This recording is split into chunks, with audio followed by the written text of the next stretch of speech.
Hi friends, இன்றைக்கி நம்ம வீடியோவில் என்ன பார்க்க போகிறோம்னா கிராமத்து ஸ்டைலில் வேர்க்கடலை சட்னி டேஸ்ட்டாக எப்படி செய்கிறது அப்படிங்கிற வீடியோ தான் நம்ம பார்க்க போகிறோம். வாங்க இப்போ எப்படி செய்கிறதுன்னு பார்க்கலாம். நம்ம வீடியோவை ஃபஸ்ட் டைம் பார்க்குற வியூவர்ஸ் வந்து என்னோட சேனலை சப்ஸ்கிரைப் பண்ணிக்கோங்க.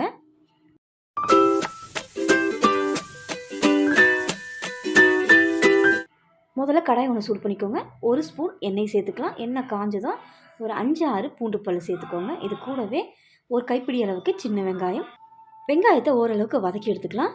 இந்த சட்னிக்கு பெரிய வெங்காயத்தோட சின்ன வெங்காயம் சேர்த்துக்கோங்க. டேஸ்ட் சூப்பராக இருக்கும். இந்த அளவுக்கு நல்லா வதக்கினதும் இது கூட ஒரு இனுக்கு கருவேப்பிலையும், காரத்துக்கு 4 வரமிளகாய் சேர்த்துக்கிறேன். நீங்கள் காரத்துக்கு ஏற்ற மாதிரி சேர்த்துக்கோங்க. இதையும் லைட்டாக வதக்கி விட்டுக்கலாம். எண்ணெய் காஞ்சதுமே கருவேப்பிலையும் காஞ்ச மிளகாய் ஆட் பண்ணாமல் முதல்ல பூண்டு வெங்காயம் சேர்த்த பிறகு இதை ஆட் பண்ணிக்கோங்க.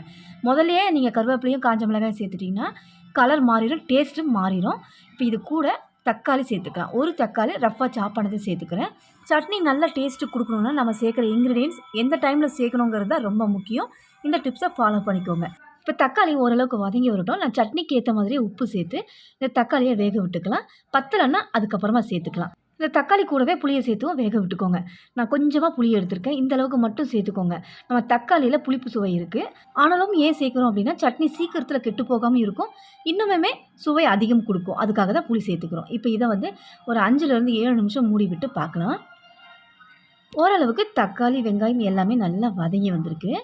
இப்போ இது கூட ஒரு பத்தை அளவுக்கு தேங்காய் எடுத்துக்கிறேன், பொடியாக நறுக்குனது. இன்றைக்கி நான் செய்கிற சட்னி 4 பேர் சாப்பிடக்கூடிய அளவுக்கு இன்க்ரீடியன்ஸ் சேர்க்குறேன். அதுக்கு ஒரு பத்தை அளவுக்கு தேங்காய் சேர்த்துக்கோங்க. ஒரு பத்தைக்கு மேலே சேர்க்கலான்னு கேட்டிங்கன்னா வேண்டாம். ஏன்னா வேர்க்கடலையோட ஃப்ளேவர் போய் தேங்காயோட ஃப்ளேவர் கிடச்சிரும். அதுக்காக தான் நான் சொல்கிறேன், ஒரு பத்தை அளவுக்கு மட்டும் சேர்த்துக்கோங்க. இப்போ இது கூடவே ஒரு கப் அளவுக்கு வறுத்த வேர்க்கடலை எடுத்திருக்கேன். இப்போ இதையும் சேர்த்து ஒரு 2 நிமிஷத்துக்கு நல்லா வதக்கி விட்டுக்கோங்க. ரொம்ப நேரம் வதங்கணும்னு அவசியம் இல்லை. நம்ம ஆல்ரெடி வறுத்த வேர்க்கடலைங்கிறதுனால ஒரு 2 நிமிஷத்துக்கு வதக்கி விட்டால் போதும். அந்த ஃப்ளேவர் நல்லா அந்த தக்காளி வெங்காயத்தோடு இறங்கி வந்துடும். இப்போ கிட்டத்தட்ட 2 நிமிஷம் நல்லா இதை வதக்கிட்டோம். ஒரு மிக்சர் ஜாருக்கு மாற்றிருக்கேன். முதல்ல 2-3 பல்ஸ் விட்டு முதல்ல நர அரைச்சிட்டு அதுக்கப்புறமா தண்ணி சேர்த்து அரைச்சிக்கோங்க. இந்த அளவுக்கு சட்னியை அரைச்சி எடுத்திருக்கேன். இந்த கன்சிஸ்டன்சியில் சட்னி இருந்தால் நல்லா டேஸ்ட்டு கொடுக்கும். ரொம்ப தண்ணியாகவும் இருக்கக்கூடாது. இப்போ இதுக்கு ஒரு தாளிப்பு கொடுத்துடலாம்.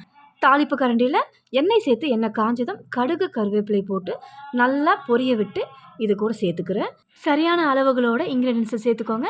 கிராமத்து முறையில் வேர்க்கடலை சட்னி ரெடி. கண்டிப்பாக ட்ரை பண்ணி பாருங்கள். இந்த வீடியோ பிடிச்சிருந்தா என்னோடய சேனலை சப்ஸ்கிரைப் பண்ணுங்கள். ரொம்ப பிடிச்சிருந்தா லைக் ஷேர் பண்ணுங்கள். தேங்க்ஸ் ஃபார் வாட்சிங்.